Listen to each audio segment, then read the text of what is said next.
Salamat Miss Cathy sa ating balita na natili lamang ng less than 12 hours itong si Bagyong Kiko sa loob ng Philippine Area of Responsibility. Ayon kay Pag-asa Weather Forecaster Alvin Pura, lumabas ng par-an naturang bagyo kaninang alas 2 na madaling araw. Kasalukuyan na nitong tinatahak ang direksyon patungong Vietnam, so wala na itong direktang epekto sa ating bansa. Ganun pa man na pag-iibayan nito ang southwest monsoon. Pero ang good news dyan ay mahina lamang ang epekto ng hanging habagat sa kandurang bahagi ng Luzon. Sa mga susunod na oras, ang Metro Manila, Ilocos Region, Cordillera Administrative Region, Cagayan Valley, Central Luzon, Calabarzon, Mimaropa, pati maging ang Western Visayas at Zamboanga Peninsula makakaranas po ng mahihina hanggang katamtamang pagulan at pagkitla at pagkulog. Habang natitirang bahagi ng bansa ay makakaranas naman ng fair weather, maging handa pa rin sa mga isolated thunderstorms especially sa hapon o gabi.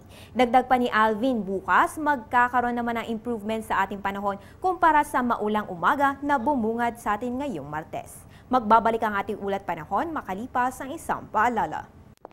Teng, ang package. Ma'am, sabi ng Air 21 on the road na.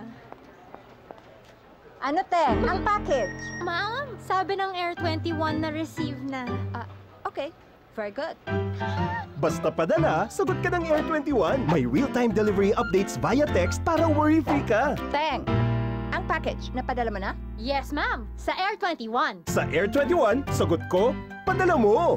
Narito naman ang pagtaya ng panahon sa mga pangunahing lungsod ng Pilipinas para sa mga susunod na oras. Simulan po natin sa Luzon.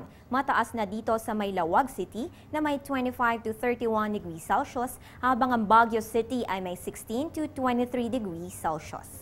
Punta naman po tayo ng Visayas, mababa na ang 24 to 32 degrees Celsius sa may Iloilo, Bacolod at Tacloban, habang mataas naman dito sa may Metro Cebu na may 25 to 31 degrees Celsius.